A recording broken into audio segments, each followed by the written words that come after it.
BJP RSS को हराएंगे, जिसने धोखा दिया उनको हराएंगे और आपके हुकूक आपको दिलाएंगे। देखो नौजवानों बुजुर्गों, आप तैयार हैं?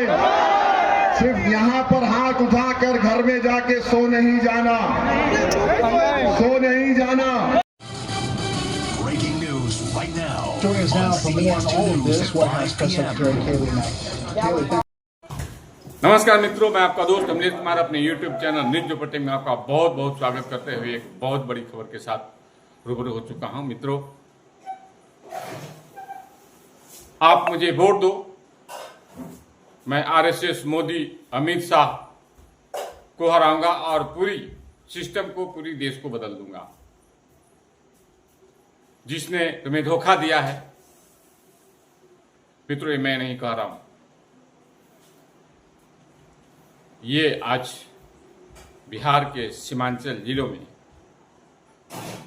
कटिहार के बलरामपुर विधानसभा क्षेत्र के बरसोई में आज AIMIM के औसुद्दीन ओवैसी की एक विशाल जनसभा हुई थी, जिसमें उन्होंने गरजते हुए कहा कि आपको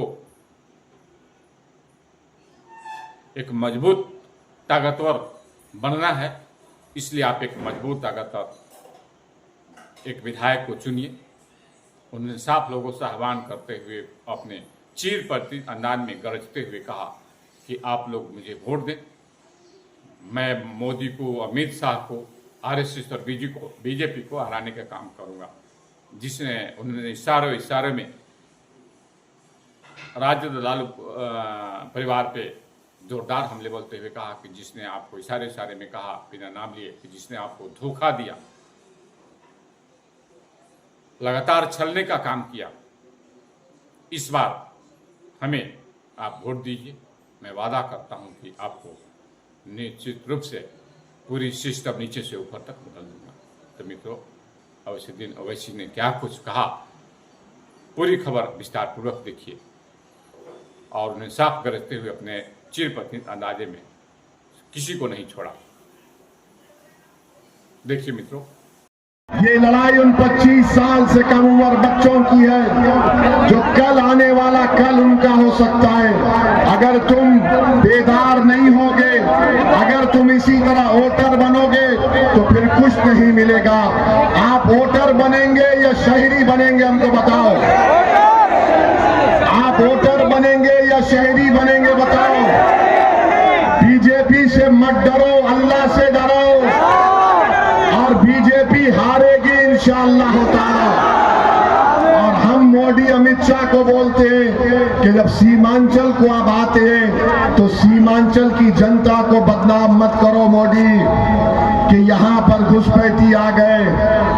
इस सीमांचल की सरजमीन पर एक एक बच्चा, एक एक हमारी माँ, हमारी बहन, एक एक बुजुर्ग भारत का है, कोई बांग्लादेशी नहीं है। कोई बांग्लादेशी है?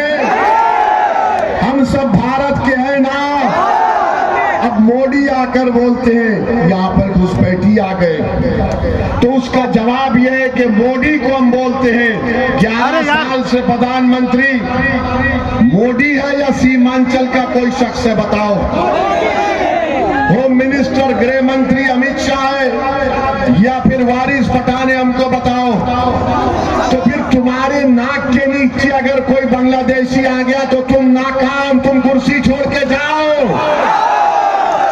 मगर मोदी आके फिर बोलेंगे डरना नहीं, डरना नहीं, ये हारेंगे इंशाअल्लाह ताला।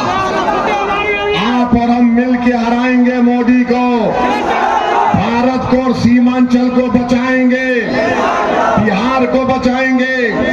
और जब अगर कोई आरएसएस का आदमी बोलेगा अरे सीमांचल में बांग्लादेशी है, तो बोलना सीमांचल में नहीं है, दिल्ली में मोदी की एक मुंह बोली बहन है,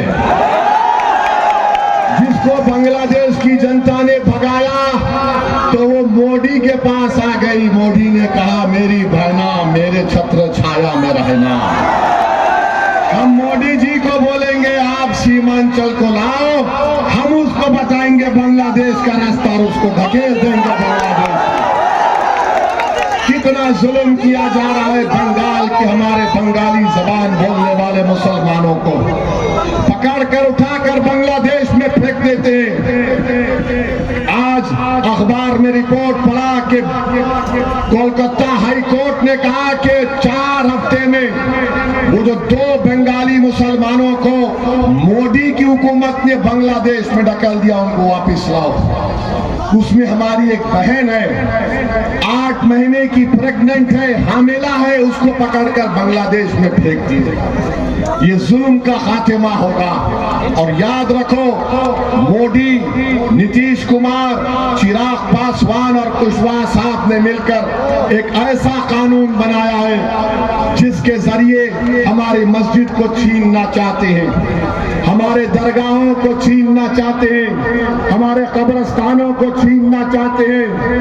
वक्फ का मालिक कौन होता है बताओ? वक्फ का मालिक कौन होता है? जोर से बोलो, वक्फ का मालिक कौन हो सकता है? जोर से बोलो ताकि दिल्ली तक आवाज जाए, वक्फ का मालिक अल्लाह ने हमको दिए उसको हासिल करेंगे। जिस पार्टी को आपने वोट दिया वो सिर्फ वोट हासिल किया, आपके हुकूक नहीं दिए। मजलिस ये कह रही है कि वोट भी दो, बीजेपी आरएसएस को हराएंगे, जिसने धोखा दिया उनको हराएंगे और आपके हुकूक आपको दिलाएंगे। देखो नौजवानों, बुजुर्गों, माँ और बहनों, फर्क को महसूस करो। एक सिर्फ वोटर होता है, एक शहरी होता है सिटीजन। वोटर सिर्फ वोट डाल के जाके सो जाता और वो उस उम्मीद पर घर को जाके सो जाता कि कुछ बदलेगा नहीं। अगर तुम शहरी बनोगे, मैं तुमसे वादा कर रहा हूं, हम सीमांचल पर एक इनकलाब लाएंगे, सबको नीचे से लेकर ऊपर तक बदल देंगे।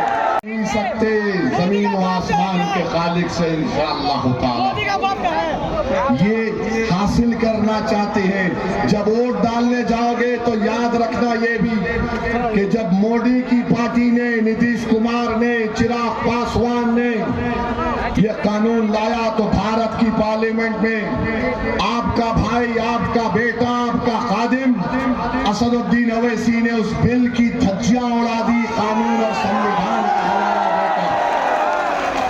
हमने कहा ये राइट टू इक्वालिटी के खिलाफ है, आर्टिकल 25, 26, 29 के खिलाफ है, ये अनपैरिटी उसके खिलाफ है कि हिंदू धर्म के बोर्ड में सिर्फ हिंदू मेंबर बनेगा और मेरे मुस्लिम वक्फ बोर्ड में 3 गैर मुस्लिम कैसा बनेंगे बताओ।